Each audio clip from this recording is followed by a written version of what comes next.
Hey everybody, this is Martin Thoburn here with my first ever After Effects tutorial. Today I'm going to show you how to do LED text replacement, very much based on what I did in this video here, where we have some footage of an LED board. This is the original text and type that's on there, and I went ahead and hacked the LED board digitally, added my own graphics, my own type, little Mocha icons there, and eventually the video breaks down into all kinds of crazy effects. But I'm going to focus here on this first part, how I manipulated and changed the text. You can see the full video here on my website, martin-thoburn.com. But let's go ahead and get started with the tutorial. So go ahead and download the assets folder. I give you a little link to my website. After Effects project file, in addition to some footage, the original footage, and some adjusted footage, which is sort of steps I'm going to go through in the tutorial, but in case you want to skip over those steps or want to work with the exact footage that I do, you can go ahead and work with some of the adjusted stuff.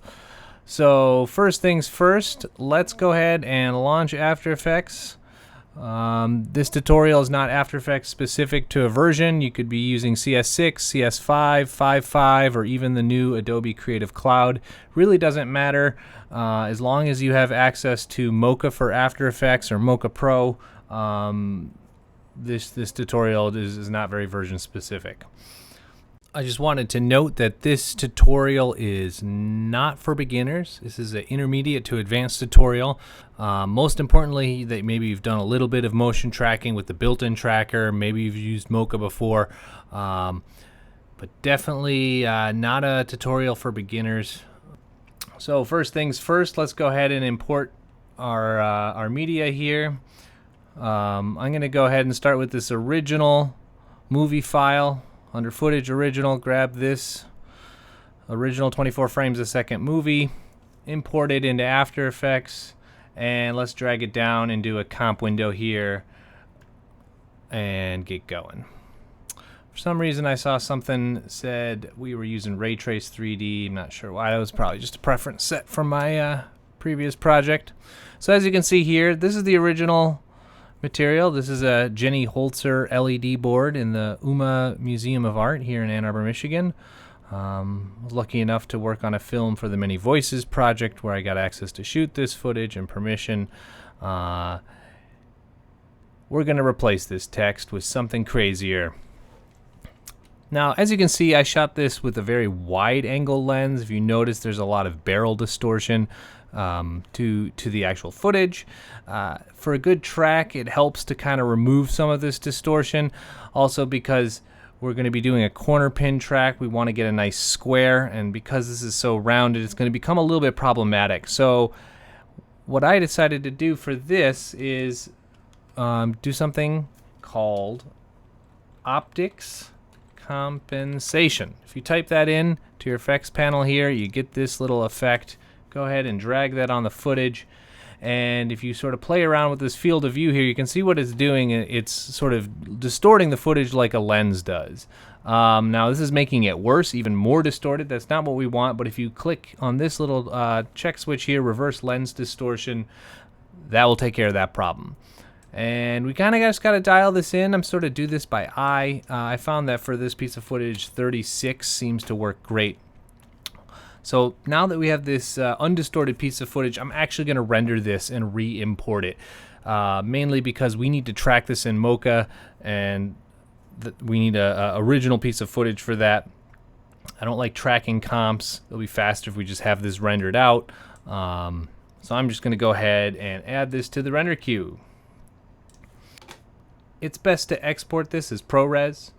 The file that I included with the tutorial, the pre-rendered version's H.264 for the sake of file size, but really ProRes 422HQ is your best bet. 100% quality. Go ahead and leave audio checked if you like, and let's export it in the adjusted footage.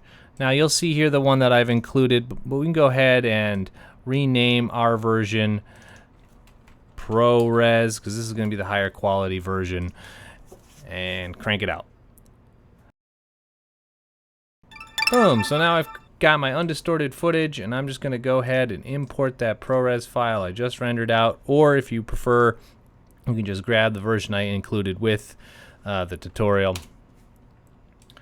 Once I have that, I'm going to also drag it into its own comp, and it's very important that I'm going to name this comp Master Comp.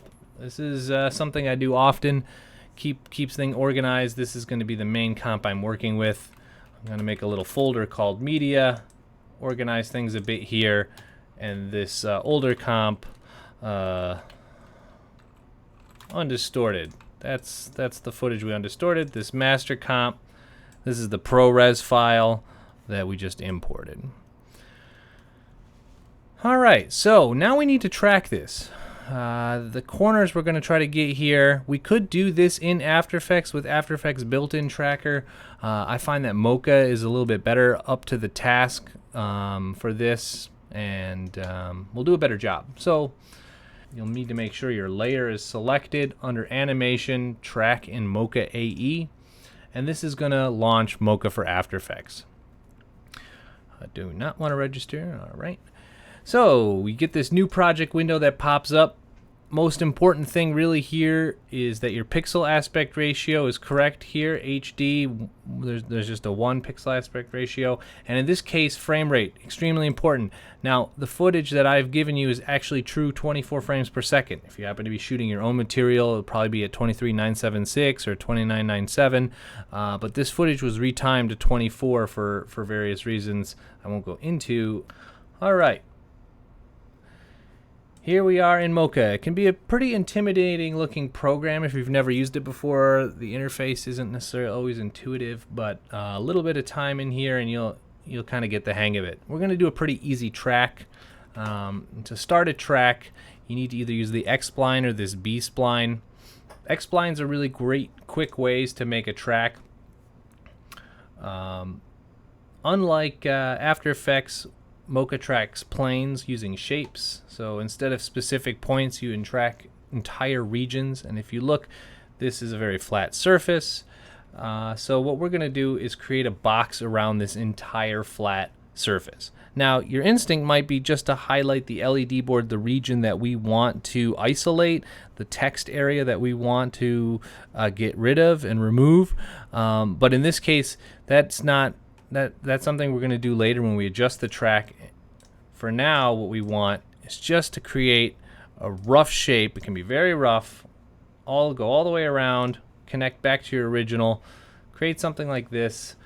We want to track this entire shape region. Now, because this is such a large video file, this track will be a little slow. Down here are your track controls. Go ahead and hit track forward.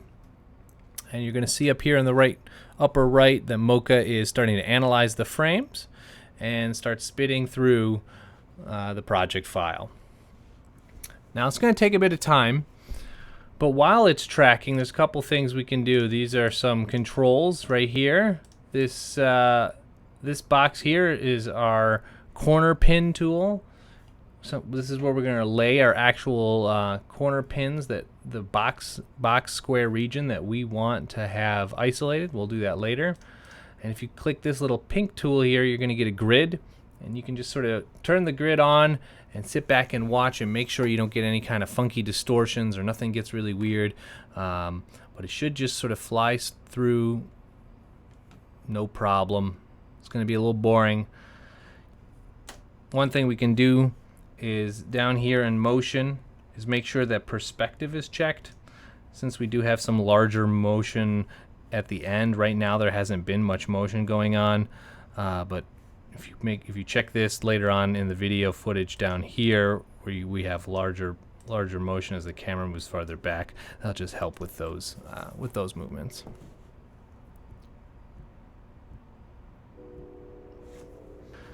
Even with my fairly fast computer, it looks like it's going to take several minutes. So I'm going to go ahead and speed this on up, and I'll see you when this is done.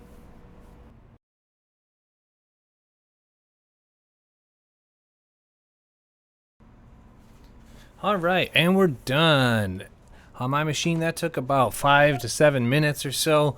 So good news is it was set it and forget it. Not all tracks are that easy. a plus overall. So if you scrub through this footage, just grab your little handle here, play ahead and scrub through, we can see the track held pretty well. That little pink grid seems to be staying in place, isn't drifting too much. If we did have a lot of drift, we might have to go in and create adjustments and move points around. This tutorial isn't really meant to be an in-depth Mocha tutorial, because what I really want to show you is how we actually go about removing and adding the text that's in here and making it look realistic. So to do that, we need to create a plane that we're actually going to extract using the corner pin effect in After Effects, using data from Mocha. So let's go up here, click this little blue S, and we're gonna lay some points in the corner, and you'll see that our grid here is distorting with the changes. If you click this little magnifying glass here, as you're moving it around, you'll get a detailed zoom. This is very helpful because what I want to do is place these right in the corner, and it's kind of hard to see. I could zoom in, but I find that little point zoom close-up very helpful. So I'm just going to go ahead and drop these right in here, like right there. And then this one looks like it should fit right about there. So I've got them in the corners. Maybe I'll pull this one in, this one just a bit out. Yeah, there, that looks about great. Now let's go ahead and scrub through. You're going to see things are sticking on pretty well until maybe a little bit later on. Oh, no, it looks like it held it the whole way. Great. Now, if you do see some drifting, that can be adjusted. The way that works is you find a frame that you want to consider your master frame. It's very important that you're on the master frame, a frame where everything looks great, and then you click Adjust Track.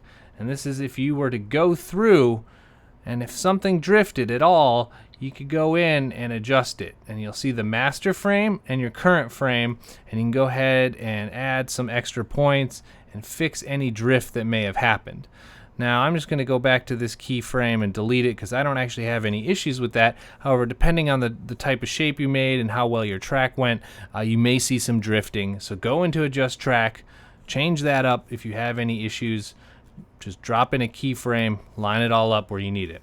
When we're done with that, we're going to export this data. You have a few options. For After Effects, you've got the normal corner pin support, corner pin that supports motion blur, and just transform data, which would just be position, scale, and rotation. Now we really need this corner pin data. The main question is with or without motion blur. In this case, I'm going to choose motion blur. You could also just go with the regular non-motion blur. Either is going to work great. Click Copy to Clipboard. Here we are in After Effects. It's extremely important that we're on the first frame of video.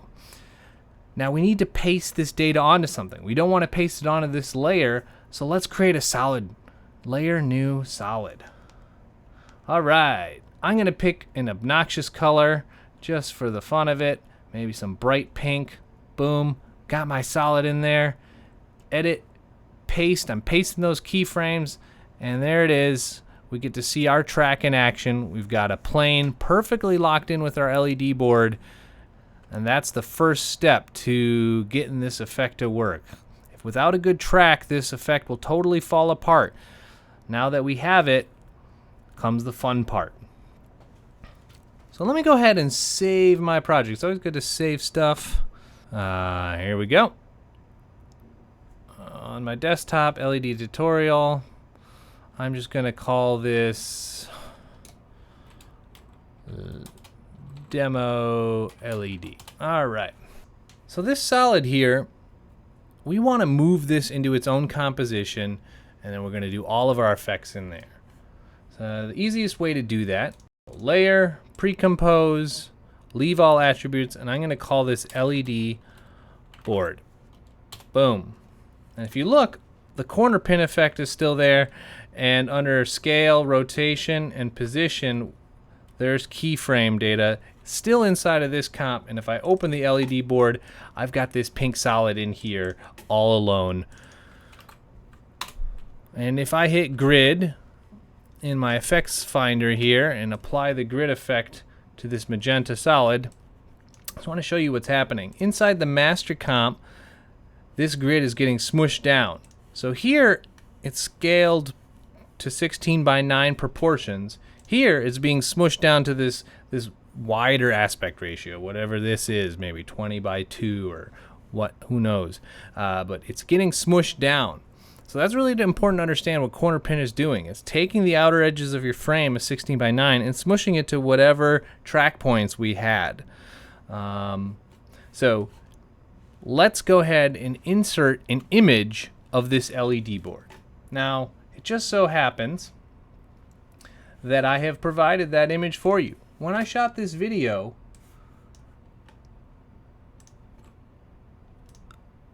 I also had the smarts to take a photograph of this LED board. Now just take this photo inside Photoshop and cut it out. Then we're going to have the asset that we need to work with. Now I've already done that in the adjusted folder here. If you go into footage, adjusted, sign still image, this is the already cropped version of that photo. So I'm not going to go ahead and do that in Photoshop. You can use this document. Let's go ahead and import this into After Effects. So I'm just going to drag it in here. And it's asking me a question because it's a Photoshop file. It knows there's potentially layers in here, but we're just going to say merge layers, import it as footage. There it is. Sign still image.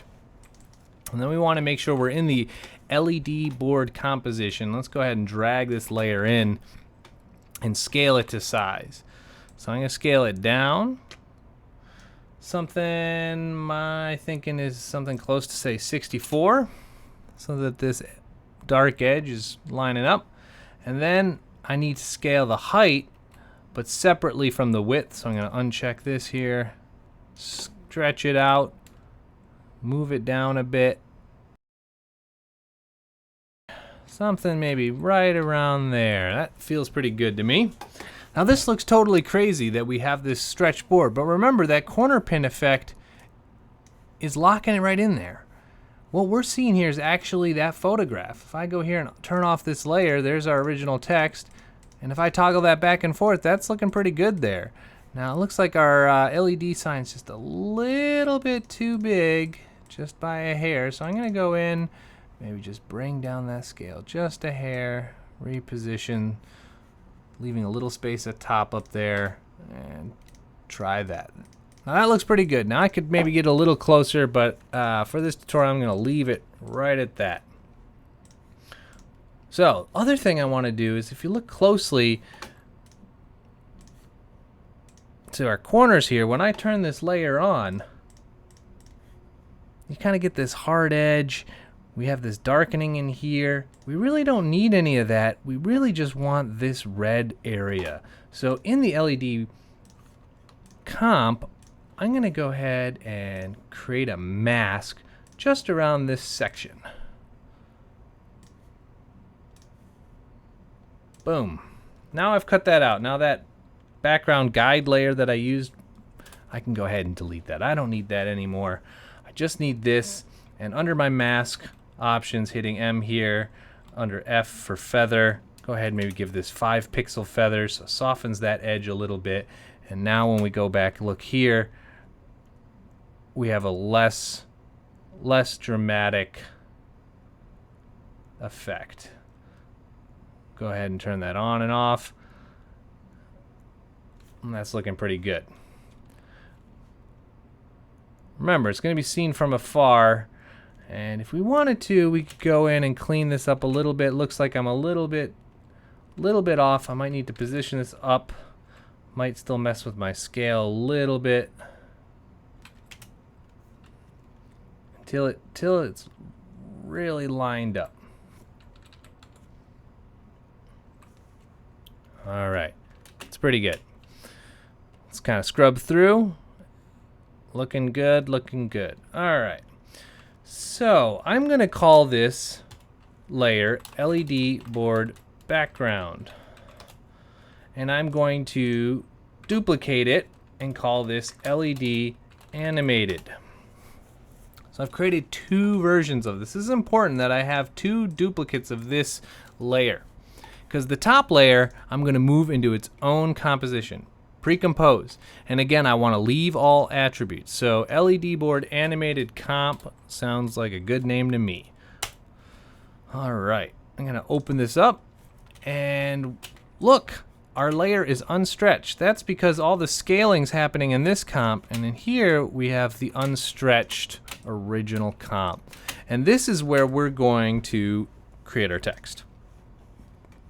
And it's a fairly simple process. We're going to use masks to make it, and your first instinct might be to just go ahead and create a mask on this particular layer right here. However, I'm advising against that. So I'm going to call this text base, and I'm then going to create a new solid and call this text, or yeah, why not, text layer, or text mask I should call it. And I'm going to hide it. I don't need to see it, I just need to have it there. I'm going to take my pen tool and start drawing around some of these shapes. Now it's important to make sure you have your text mask layer selected when you're doing this, and not the text base, because we're going to use the text mask as a track matte.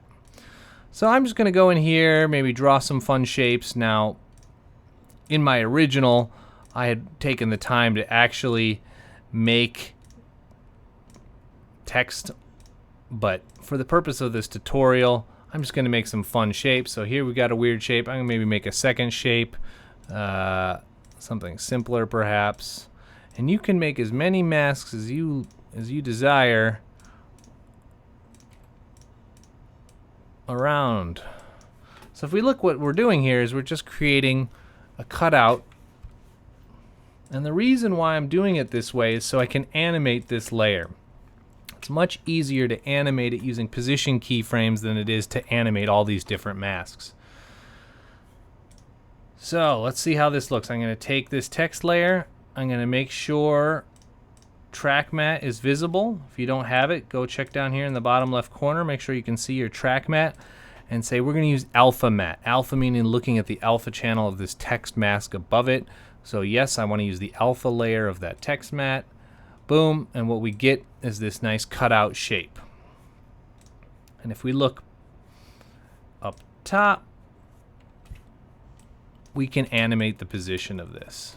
So P for position, maybe I'll have it start here, and then, whoops, move this entire group, say, to the very end. So now this object slides across. And this is very useful because if I look at my LED board here, I can turn off this background and we see it moving here. Now this doesn't really look that cool yet. You're thinking this isn't really working. If we look at the master comp, you see this weird shape moving through here. We can still see our background. If I turn this background layer back on, we don't really notice anything.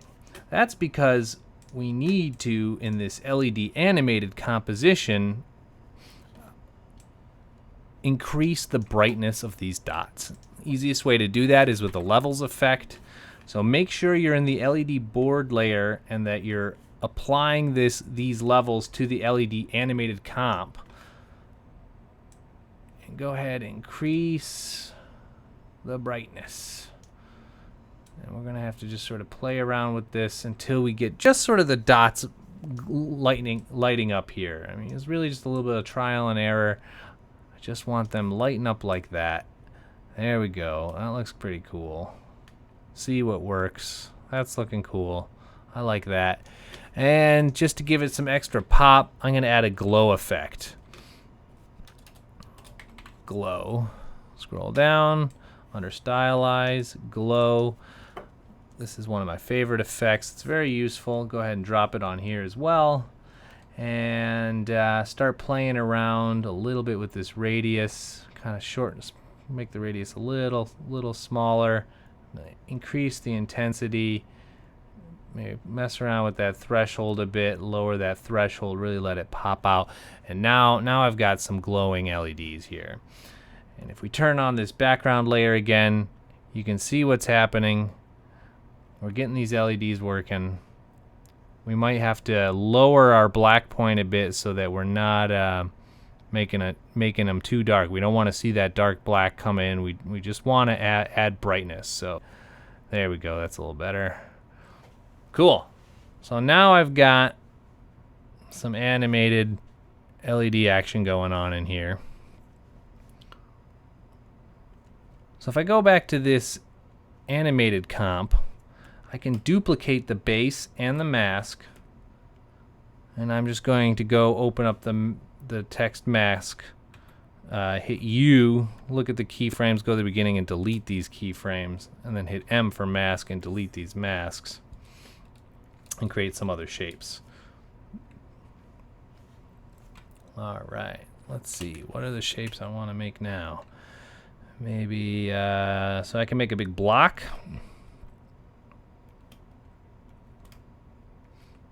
Boom. And then I could add a second mask inside to remove some of those inside the block. Like this. And make that a subtracted mask. I'll pull it down a bit more, get rid of all those guys. And now I've got sort of a ring here. And I can also animate the position of this, maybe to go the other way. Why not?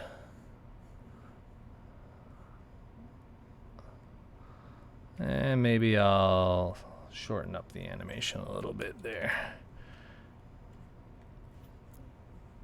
So now I've got these shapes going away.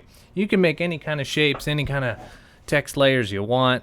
And the nice thing about the flexibility here is that independent of the animation, these masks can be adjusted on the fly. So this is the advantage of using track mats as opposed to actually keyframing the masks themselves. That way all the motion is on the position keyframes and you're a little bit freer to adjust the shape. So here we are back on the master comp. Looks pretty dang good. Now there's a few little things you might be questioning here. If you look closely, you're going to see stuff like this where two LEDs are lit up at the same time. That has to do again with the shape of my mask that I can adjust. But it's with these position keyframes, you're going to get these in-betweens. These strange between keyframes where you get a little bit of one and the other. Now this might look like a flaw, and you could go very carefully and step keyframe this so the mask moves one row of LEDs at a time. I find when you actually render this out, that's not very noticeable, and it kind of looks like a rolling shutter artifact. And if you look at the original animated text here, when stuff starts moving, you do get some of those weird double LED glitches. This T is lit up twice, and that has to do with the rolling shutter and the shutter speed that was going on at the time. So this feels natural, right? That doesn't really bother me seeing that. All right, now again, I could go back in and adjust those levels. It looks like they're a little bit too dark.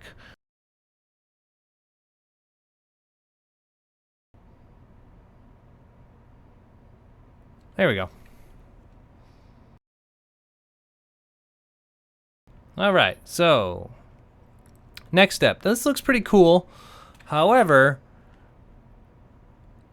we're not getting some of the realism that you get with this actual LED board. If you look the way the video records this, there's a flickering.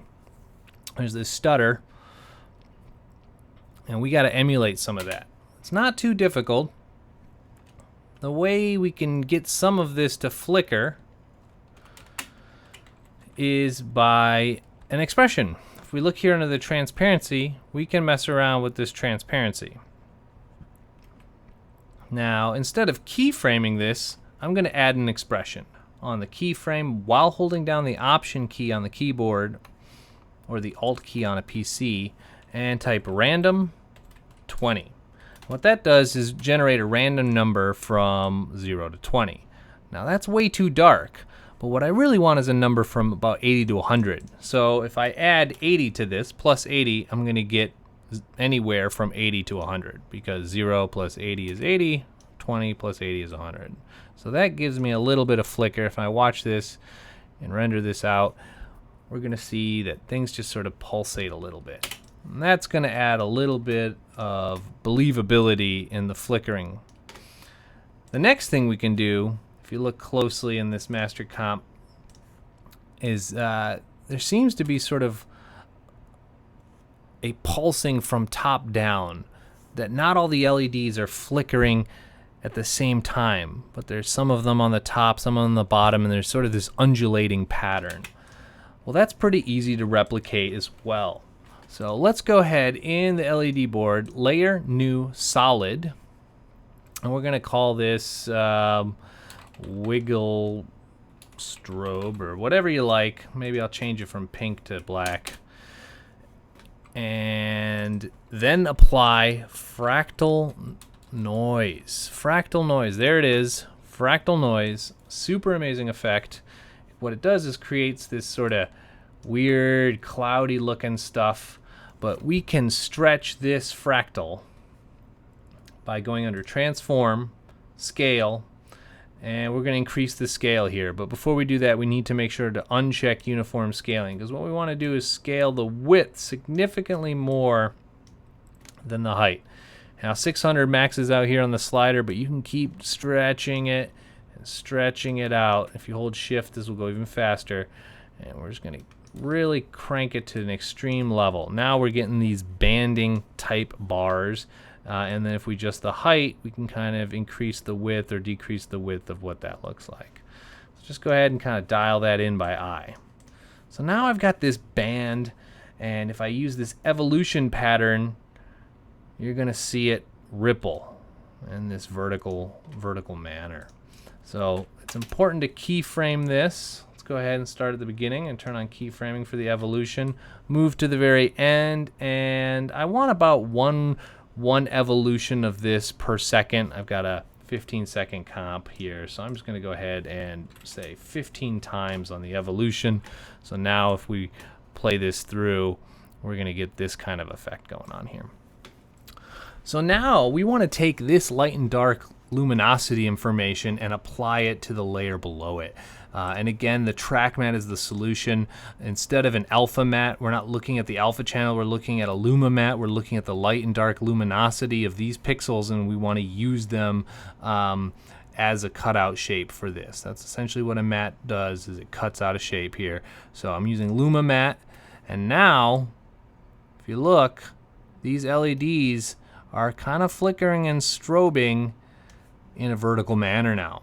So if I go back to my master comp, turn on my LED board, and render some of this out, we're going to see these LEDs start to flicker, start to look a little more realistic. Now let's go where they're actually in motion here.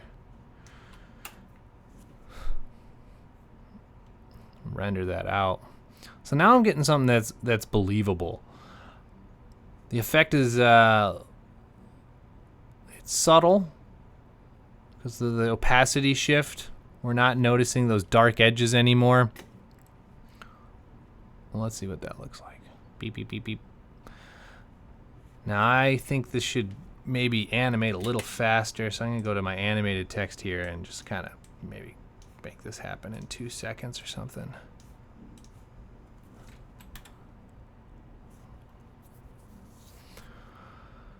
Now we have 15 seconds to play with, so go ahead and make your text say whatever you want and move it as fast as you want. And this will hold for the entire duration. No matter how far or close the camera is, our track is going to stay locked. So this is working well. Now right now, I think we could make this a little brighter. You know, we could go in here and increase the intensity of this glow. That's going to help a lot. With selling it, making it look like it's really alive. Just a matter of adjusting and tweaking. And once you've got this effect, we can go ahead and add an adjustment layer. and throw on anything you want. You got some curves. You want to adjust the overall tone of this. Maybe punch it out a little bit, give it a cinematic contrast. Who knows? Add your favorite effect on here. You want to throw a magic bullet on it. It always looks great with looks. You can't complain with looks. Who doesn't love it? We all love it. We put it on everything. Ooh, blockbuster film effect. We're ready. Blockbuster's happening. Turn off those curves, maybe a bit too much. All right. Well, that's it.